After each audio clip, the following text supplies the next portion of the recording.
To connect your Bluetooth to your BMW, the first thing you're going to need to do once you're on the screen right here is you actually just want to go to the media option in the top left-hand corner. Once here, you can actually see we're on this page like so, where we want to scroll down and click on the Bluetooth audio.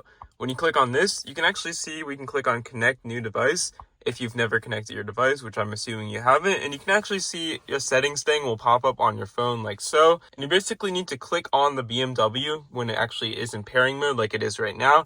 And you'll actually be able to pair it just clicking on allow from your phone. And you can see your phone will just pop up on the screen like so, assuming it's in Bluetooth mode, and it'll just pair like so, where you just want to click on the allow option once you're on your phone right here.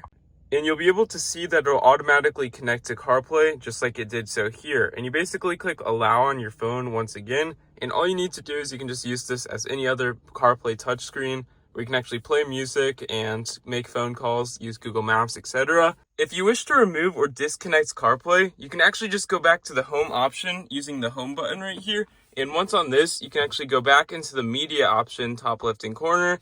And when you click on this, we can actually scroll down until we see the option called mobile devices right here, which you click on, and you can actually click on any device that you actually would like to remove, or you can actually just click on the delete device right here, or you can actually just turn off your Bluetooth, turn off your Wi-Fi just on your phone, put on airplane mode, so that will disconnect all of the CarPlay features. But if you do wish to delete it entirely, you can click the delete device option just on the screen like so. But if you're just wanting to disconnect it and not remove it entirely, then you should just turn off your Bluetooth and put your phone on airplane mode so that someone else can connect.